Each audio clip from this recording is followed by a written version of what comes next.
ಎಲ್ಲರಿಗೂ ನಮಸ್ಕಾರ. ಇವತ್ತಿನ ರೆಸಿಪಿ ಕರಾವಳಿಯ ಬಹಳ ಫೇಮಸ್ ಆದ ಮರುವಾಯ ಸುಕ್ಕ.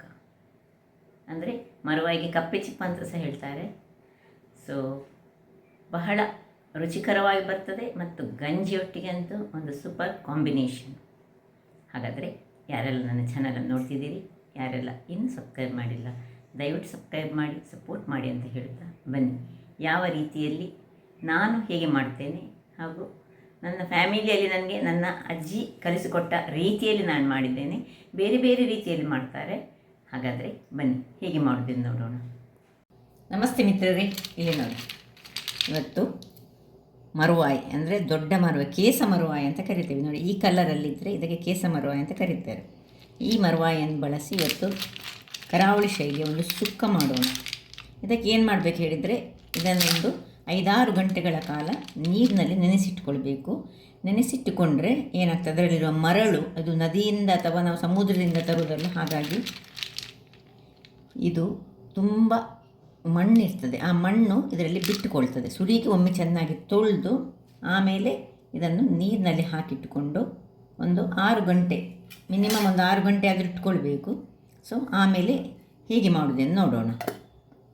ವೀಕ್ಷಕರೇ ನೋಡಿ, ತಂದು ಒಂದು 6 ಗಂಟೆಗಳ ಕಾಲ ಇದನ್ನು ನೀರಿನಲ್ಲಿ ನಾನು ಹಾಕಿಟ್ಟಿದ್ದೇನೆ. ಇದರದೆಲ್ಲ ಒಂದು ಮಣ್ಣು ಗಿಣ್ಣೆಲ್ಲ ಹೋಗ್ತದೆ. ನಾನಿವತ್ತು ಇದನ್ನು ಕಟ್ ಮಾಡಿಕೊಂಡು ಮಾಡೋದಿಲ್ಲ, ಯಾಕೆಂದರೆ ಕೆಲವರ ಹತ್ರ ನೋಡಿ, ಇದು ಮೆಟ್ಟ ಕತ್ತಿದರೆ ಮಾತ್ರ ಇದನ್ನು ಈ ಭಾಗದಲ್ಲಿ ಸೀಳಿ ಒಂದು ಭಾಗವನ್ನು ನಾವು ತೆಗೆದುಕೊಳ್ಳೋದು. ಇವತ್ತು ನಾನು ಸುಲಭ ರೀತಿಯಲ್ಲಿ ಕಟ್ ಮಾಡದೆ ಹೇಗೆ ಮಾಡೋದಂತ ತೋರಿಸ್ಕೊಡ್ಲಿದ್ದೇನೆ. ಸೊ ಈಗ ಮೊದಲಿಗೆ ಸಾಮಾನು ಏನು ಇಂಗ್ರೀಡಿಯೆಂಟ್ಸ್ ಬೇಕಂತ ನೋಡೋಣ. ಒಂದು ನೀರುಳ್ಳಿಯನ್ನು ಚೆನ್ನಾಗಿ ಕಟ್ ಮಾಡಿದ್ದೇನೆ. 6 ಬ್ಯಾಡಗಿ ಮೆಣಸು ಅಥವಾ 5 ಸಹ ಸಾಕಾಗ್ತದೆ ನಿಮ್ಮ ಖಾರಕ್ಕೆ ತಕ್ಕಂತೆ. ಮತ್ತು 1 ಊರ ಮೆಣಸು, ರಾಮನಾಡು ಮೆಣಸು. ಇದು ಇಷ್ಟು, ಇದರಲ್ಲಿ ಅರ್ಧ kg ಅಷ್ಟು ಉಂಟು. ಅರ್ಧ kg ಹೇಳಿದರೆ ಒಂದು ಸಾಧಾರಣ ಒಂದು 40, ಇಷ್ಟು ದೊಡ್ಡದು 40 ಬಂದಿದೆ. 50 ಸಹ ಇಲ್ಲ. ಈಗ ಮುಂಚೆ ಆದರೆ ಒಂದಕ್ಕೆ ರೇಟ್ ಇರ್ತಿತ್ತು. ಈಗ ಏನಾಗಿದೆ ಹೇಳಿದರೆ ಈ kg ಪ್ರಕಾರ ಮಾಡ್ತಿದ್ದಾರೆ. ಸೊ 1 ಚಮಚದಷ್ಟು ಜೀರಿಗೆ, ಒಂದು ಸಣ್ಣ ನೆಲ್ಲಿಕಾಯಿ ಗಾತ್ರದ್ದು, ನೆಲ್ಲಿಕಾಯಿ ಅಲ್ಲ, ಒಂದು ಸಣ್ಣ ಲಿಂಬೆ ಗಾತ್ರದ್ದು ಹೇಳ್ಬೋದು, ಸಣ್ಣದು, ಅಥವಾ ಒಂದು ಸಣ್ಣ ನೆಲ್ಲಿಕಾಯಿ ಗಾತ್ರದ ಹುಳಿ. ತುಂಬ ಹುಳಿ ಸಹ ಬೇಡ ಇದಕ್ಕೆ. ಸೊ 5-6 ಕಾಳುಮೆಣಸು, ಇದು ಸ್ವಲ್ಪ 8-10 ಸಹ ಹಾಕ್ಕೊಳ್ಬೋದು ನಿಮ್ಮ ಖಾರಕ್ಕೆ ತಕ್ಕಂತೆ. ಮತ್ತು ಮೆಂತೆ, ಒಂದು 1/4 ಚಮಚದಷ್ಟು ಮೆಂತೆ, 2 ಟೀ ಸ್ಪೂನ್ನಷ್ಟು ಕೊತ್ತಂಬರಿಯ ಬೀಜ, 1 ಟೀ ಸ್ಪೂನ್ ಜೀರಿಗೆ ಆಲ್ರೆಡಿ ಹೇಳಿ ಆಗಿದೆ. ಮತ್ತು ಹಳದಿ ಬೇಕು. ಮತ್ತು ಬೆಳ್ಳುಳ್ಳಿ ಇದಕ್ಕೆ ತುಂಬ ಮುಖ್ಯ. ಒಂದು 10 ಪಾಟ್ಗಳಷ್ಟಾದರೂ ಬೆಳ್ಳುಳ್ಳಿ ಬೇಕು. 1 ಚಮಚದಷ್ಟು ಇಲ್ಲಿ ಸಾಸಿವೆ ತೆಗೆದುಕೊಂಡಿದ್ದಾರೆ. ಈ 1 ಚಮಚದಲ್ಲಿ ನಾವು ಸ್ವಲ್ಪ ಇಷ್ಟು ಒಂದು ಪಿಂಚ್ ಆಫ್ ಸಾಸಿವೆ ಈಗ ಫ್ರೈ ಮಾಡುವಾಗ ನಮಗೆ ಬೇಕಾಗ್ತದೆ. ಇಲ್ಲಿ ಒಂದು ಅರ್ಧ ಗಡಿಯಷ್ಟು, ಅಂದರೆ 1 ತೆಂಗಿನಕಾಯಿಯ 1 ಭಾಗ, ಅರ್ಧ ಭಾಗ. 1 ತೆಂಗಿನಕಾಯಿನ 2 ಭಾಗ ಮಾಡಿದರೆ ಅರ್ಧ ಸಾಕು. ಇಷ್ಟಕ್ಕೆ ಅಷ್ಟೇ ತೆಂಗಿನ ತುರಿ ಸಾಕು. ಉಪ್ಪು, ಮತ್ತು ಮೊದಲಿಗೆ ನಾವು ಸ್ವಲ್ಪ ಹಳದಿ ಪುಡಿಯನ್ನು ಈ ಒಂದು ತೆಂಗಿನ ತುರಿಗೆ ಹಾಕ್ಕೊಂಡು ಇಟ್ಕೊಳ್ಳೋಣ ಸ್ವಲ್ಪ. ಈಗ ಇದನ್ನು ಬೇಯಿಸಿಕೊಳ್ಳುವ ಮೊದಲು ಇದು ಹಾಗೆ ನೀರಿನಲ್ಲಿ ಇಟ್ಕೊಳ್ಳೋಣ. ಇಲ್ಲಿ ಒಂದು ಬಾಣಲೆಯನ್ನು ಇಟ್ಕೊಂಡು ಮಸಾಲೆಯನ್ನು ಹುರಿದುಕೊಳ್ಳೋಣ. ಮಸಾಲೆ ಮೇನ್ ಇದಕ್ಕೆ ಹುರಿದುಕೊಂಡು ಪೌಡರ್ ಮಾಡಿ ಇಟ್ಕೊಳ್ಳೋದು. ಇಲ್ಲದಿದ್ದರೆ ನಾವು ನೀರು ಹಾಕಿ ಮಾಡಿದರೆ ಅದನ್ನು ಗ್ರೈಂಡ್ ಮಾಡಿದರೆ ಸಾಕ್ತದೆ. ನಾನೀಗ ಡ್ರೈ ರೋಸ್ಟ್ ಮಾಡಿಕೊಂಡು ನಾನು ಇದನ್ನು ನಿಮಗೆ ತೋರಿಸ್ಕೊಟ್ಟಿದ್ದೇನೆ ನೋಡಿ. ಮೊದಲಿಗೆ ಈ ಮೆಣಸುಗಳನ್ನು ಇದರಲ್ಲಿ ಹಾಕ್ಕೊಳ್ಳೋಣ. ಮೆಣಸು ಹಾಕ್ಕೊಂಡು ಮೆಣಸು ಸ್ವಲ್ಪ ಉಬ್ಬಿ ಬರುವಾಗ, ಸೊ ತಾವಲ್ಲಿ ಒಳ್ಳೆ, ಅಂದರೆ ಬಾಣಲೆ ಒಳ್ಳೆ ಬಿಸಿ ಆಗಬೇಕು. ಈಗ ನಾವು ಕರಿಬೇವಿನ ಸೊಪ್ಪನ್ನು ಇದಕ್ಕೆ ಹಾಕ್ಕೊಳ್ತಿದ್ದೇನೆ ನಾನು. ಎಷ್ಟು ಕರಿಬೇವಿನ ಸೊಪ್ಪುಗಳು ಬೇಕು ಅಷ್ಟು ಹಾಕ್ಕೊಳ್ಳಿ. ಪರಿಮಳವಾಗಿ ಬರ್ತದೆ ಕರಿಬೇವಿನ ಸೊಪ್ಪು. ಅಂದರೆ ನಮ್ಮ ಹಿಂದಿನವರು ಹೇಗೆ ಮಾಡ್ತಿದ್ರು ಅದೇ ರೀತಿಯಲ್ಲಿ, ಕರಾವಳಿಗರು ನಾವು ಹೇಗೆ ಮಾಡ್ತೇವೆ ನೋಡಿ ಅದೇ ರೀತಿಯಲ್ಲಿ ನಾವು ಮಾಡೋಣ. ಡ್ರೈ ರೋಸ್ಟ್ ಮಾಡ್ತಿದ್ದೆ ನಾನು. ಈಗ ಅದಕ್ಕೆ ಉಳಿದೆಲ್ಲ ನೋಡಿ, ಕೊತ್ತಂಬರಿ, ಜೀರಿಗೆ, ಕಾಳುಮೆಣಸು, ಮೆಂತೆ ಹಾಗೂ 1 ಪಿಂಚ್ ಆಫ್ ಸಾಸಿವೆ, ಇಷ್ಟನ್ನು ಹಾಕ್ಕೊಂಡು ಚೆನ್ನಾಗಿ ಫ್ರೈ ಮಾಡ್ಕೊಳ್ಳೋಣ. ಉರಿ ಹದದಲ್ಲಿ ಬೇಕು, ತುಂಬ ದೊಡ್ಡ ಸಾಗಬಾರ್ದು. ಯಾಕೆಂದರೆ ಒಂದು ಚೂರು ಕರಟಿದ್ರೆ ಈ ಒಂದು ಸುಕ್ಕದ ಆ ಟೇಸ್ಟೇ ಹೋಗ್ತದೆ. ಅದರಿಂದಾಗಿ ನೋಡಿ ಹದಾ ಹುರಿಯಲ್ಲಿಟ್ಟುಕೊಂಡು ನಿಧಾನಕ್ಕೆ ಇದನ್ನು ಫ್ರೈ ಮಾಡ್ಕೊಳ್ಳೋಣ.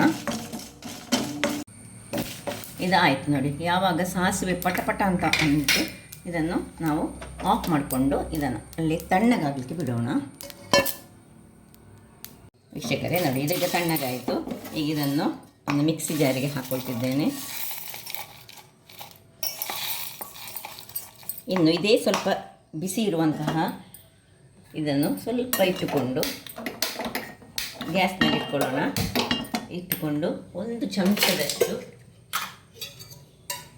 ಎಣ್ಣೆಯನ್ನು ಇದಕ್ಕೆ ಹಾಕ್ಕೊಳ್ತಿದ್ದೇನೆ. ಜಸ್ಟ್ ಒಂದು.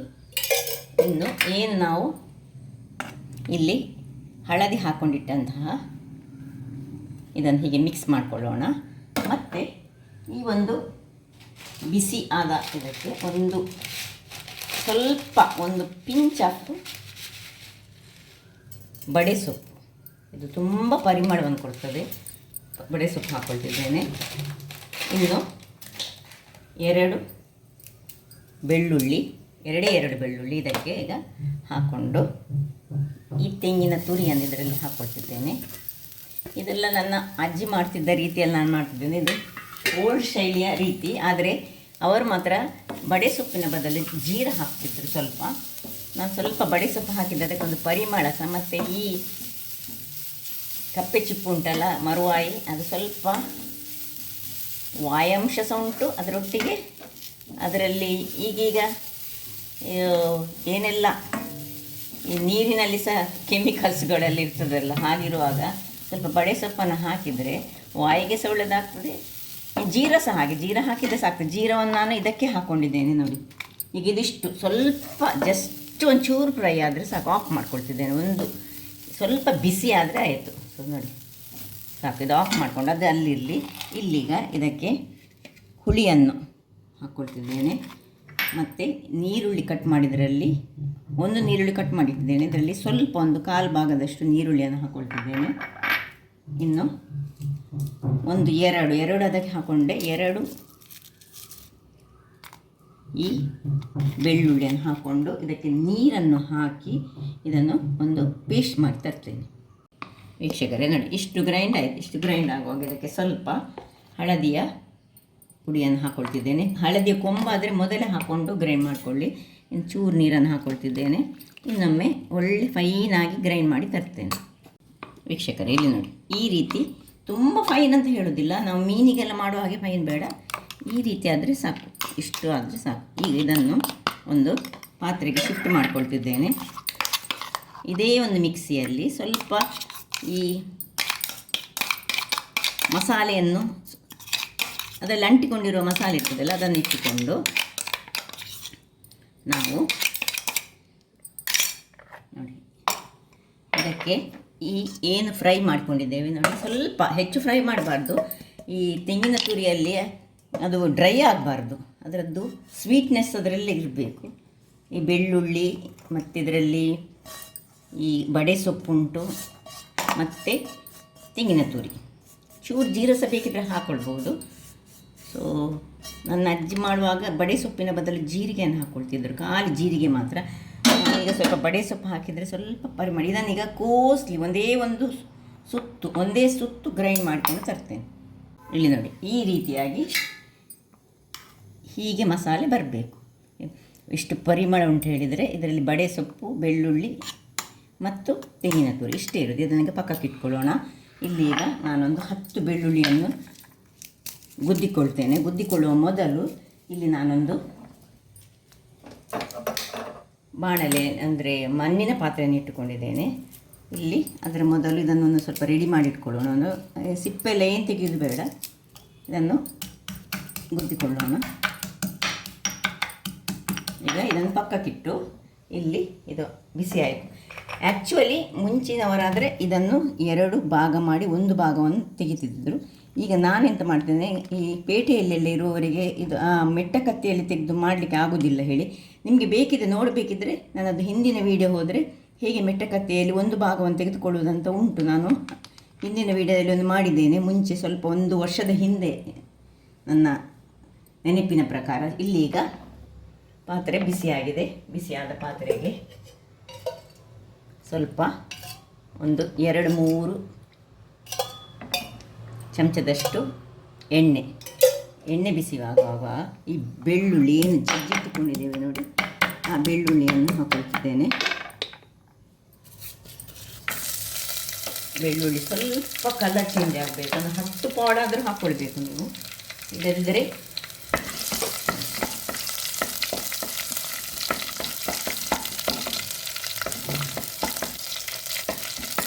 ಇನ್ನು ಕರಿಬೇವಿನ ಸೊಪ್ಪು ಹಾಕೊಳ್ಳೋಣ.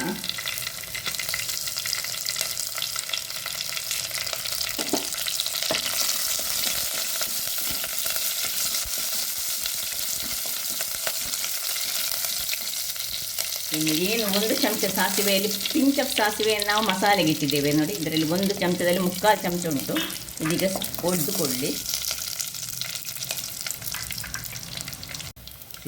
ಸಾಸಿವೆ ಒಡೆಯುವಾಗ ನೋಡಿ, ಒಡಿಲಿಕ್ಕೆ ಶುರುವಾಗುವಾಗ ಇಲ್ಲಿ ಹೇಗೆ ನೀರಿನಲ್ಲಿ ತೊಳೆದಿಟ್ಟುಕೊಂಡು ಚೆನ್ನಾಗಿ ನೀರಿನಲ್ಲಿಟ್ಟು ಪುನೊಮ್ಮೆ ನೀರು ತೆಗೆದಿದ್ದೇನೆ ನಾನು. ಇದನ್ನು ನಿಧಾನಕ್ಕೆ ಇದರಲ್ಲಿ ಒಂದೊಂದಾಗಿ ಹಾಕ್ಕೊಳ್ತಿದ್ದೇನೆ.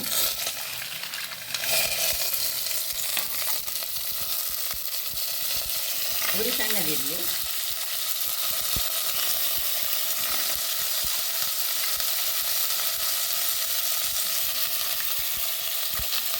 ಈಗ ಸ್ವಲ್ಪವೇ ಸ್ವಲ್ಪ ನೀರನ್ನು ಹಾಕ್ಕೊಂಡು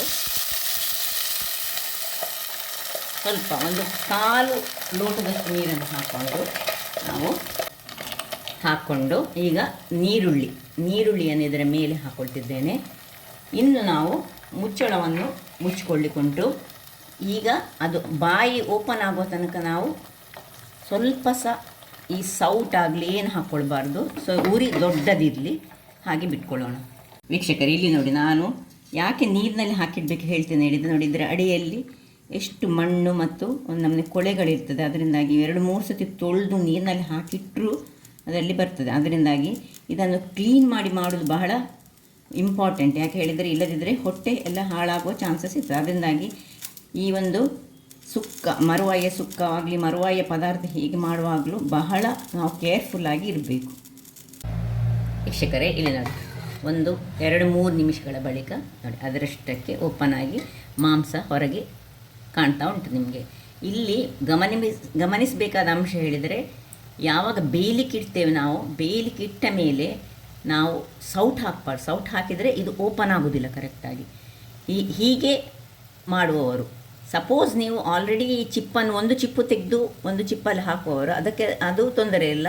ಆಗ ಇಂಥ ಒಂದು ಬಾಯಿ ಮುಚ್ಚಿಕೊಂಡಲ್ಲಿ ಇಟ್ಕೊಳ್ಳುವಂತಹ ಅವಶ್ಯಕತೆ ಇಲ್ಲ. ಈ ಒಂದು ರೀತಿಯಲ್ಲಿ ಮಾಡುವಾಗ, ಈ ವಿಧಾನದಲ್ಲಿ ಮಾಡುವಾಗ ನಾವೇನು ಮಾಡಬೇಕು ಹೇಳಿದರೆ, ಈ ಬೇಯಲಿಕ್ಕಿಟ್ಟ ಮೇಲೆ ನಾವು ಇದನ್ನು ಮುಟ್ಟಬಾರ್ದು. ಮುಟ್ಟಿದರೆ ಅದು ಬಾಯಿ ಓಪನ್ ಆಗೋದಿಲ್ಲ. ಈ ಹೊತ್ತಿನಲ್ಲಿ ನಾವೀಗ ನೋಡಿ ಎಲ್ಲ ಓಪನ್ ಆಗ್ತಾ ಬಂತು, ಎಲ್ಲ ಓಪನ್ ಆಯಿತು. ಈಗ ಉಪ್ಪು, ರುಚಿಗೆ ತಕ್ಕಷ್ಟು ಉಪ್ಪು ಹಾಕ್ಕೊಳ್ತಿದ್ದೇನೆ.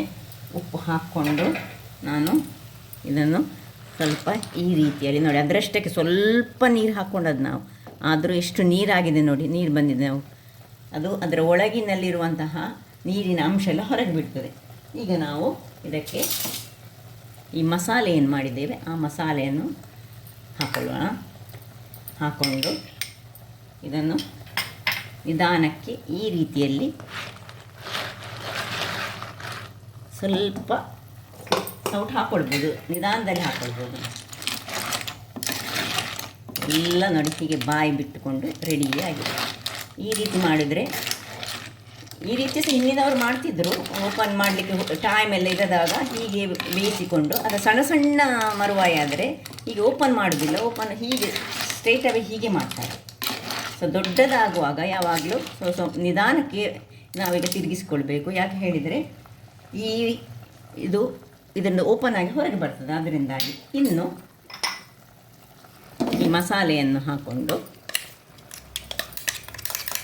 ಅಂದರೆ ತೆಂಗಿನ ಮಸಾಲೆ, ಇದು ಸುರಿಗೆ ಮೆಣಸಿನ ಮಸಾಲೆ ಹಾಕಿದರೆ, ಈಗ ತೆಂಗಿನ ಮಸಾಲೆ ಇದನ್ನು ಹಾಕ್ಕೊಂಡು ಮುಚ್ಚಳವನ್ನು ಮುಚ್ಚಿ ಹದಾ ಉರಿಯಲ್ಲಿ ಅದರಷ್ಟಕ್ಕೆ ಬೆಂದುಕೊಳ್ಳಿ. ಇನ್ನು ಹೀಗೆ ಓಪನಲ್ಲಿಟ್ಟುಕೊಂಡು ಸ್ವಲ್ಪ ದೊಡ್ಡ ಉರಿ ಇಟ್ಟುಕೊಂಡು ನೀರು ಆರುವ ತನಕ ಹೀಗೆ ಬೇಯಿಸ್ಕೊಳ್ಳೋಣ. ವೀಕ್ಷಕರೇ, ಇಲ್ಲಿ ನೋಡಿ ರೆಡಿ ಆಯಿತು. ಒಳ್ಳೆ ನೀರು ಆರಿದೆ. ಸ್ವಲ್ಪ ದೊಡ್ಡ ಇದರಲ್ಲಿ ಇಟ್ಟುಕೊಂಡಿದ್ದೇವೆ ನೋಡಿ. ಏನು ಚೆನ್ನಾಗಿ ಬಂತು ನೋಡಿ. ಪರಿಮಳ ಸಹ ಸೂಪರಾಗಿ ಬರ್ತಾ ಉಂಟು. ಆಫ್ ಮಾಡಿಕೊಳ್ತಿದ್ದೇನೆ. ಈಗ ಸರ್ವ್ ಮಾಡಿಕೊಳ್ಳೋಣ. ಪಾತ್ರೆ ಇಟ್ಟು ಒಂದು ಎಲೆಯಲ್ಲಿ ಸರ್ವ್ ಮಾಡಿದರೆ ಆ ಎಲೆಯ ಪರಿಮಳ ಸಹ ಅದರೊಟ್ಟಿಗೆ ಸೇರಿ ಅಥವಾ ಗಂಜಿ ಒಟ್ಟಿಗೆ ಒಂದು ತಿನ್ನಲಿಕ್ಕಂತೂ ಬಹಳ ಚೆನ್ನಾಗಿ ಬರ್ತದೆ. ಎಲ್ಲದರಲ್ಲಿ ಸಹ ನೋಡಿ ಇಷ್ಟಿಷ್ಟು ದೊಡ್ಡ ಮಾಂಸಗಳು ಇದರಲ್ಲಿ ಉಂಟು ನೋಡಿ. ಸೊ ಎಲ್ಲವನ್ನು ಹಾಕ್ಕೊಳ್ಳೋಣ. ನೋಡಿ ವೀಕ್ಷಕರೇ, ಎಲ್ಲ ಹಾಕ್ಕೊಂಡೆ. ಸೊ ಮಸಾಲೆ, ಕಪ್ಪೆ ಚಿಪ್ಪು ಬಹಳ ಪರಿಮಳಯುಕ್ತ ಆಗಿ ಸಹ ಬರ್ತದೆ ಈ ರೀತಿ ಮಾಡಿದರೆ. ಇದರಲ್ಲಿ ಮೇಯ್ನ್ ಇರೋದು ಒಂದು ಪಿಂಚ್ ಆಫ್ ನಾವು ಈ ಬಡೆ ಸೊಪ್ಪನ್ನು ಹಾಕಿದರೆ ಅದರ ಪರಿಮಳವನ್ನು ಅದನ್ನು ಎನ್ಹ್ಯಾನ್ಸ್ ಮಾಡ್ತದೆ. ಹಾಗಾದರೆ ನೋಡಿದ್ರಲ್ಲ ವೀಕ್ಷಕರೇ, ನನ್ನ ಈ ಕುಕಿಂಗ್ ಚಾನಲ್ ನಿಮಗೆ ಇಷ್ಟ ಆದರೆ ಬೋಳೂರು ಸುವರ್ಣ ಚಾನಲನ್ನು ಲೈಕ್ ಮಾಡಿ, ಶೇರ್ ಮಾಡಿ ಹಾಗೂ ಸಬ್ಸ್ಕ್ರೈಬ್ ಮಾಡಿ ಹಾಗೂ ನನ್ನ ಇನ್ಸ್ಟಾಗ್ರಾಮ್ ಪೇಜನ್ನು ಫಾಲೋ ಮಾಡಿ. ಧನ್ಯವಾದಗಳು.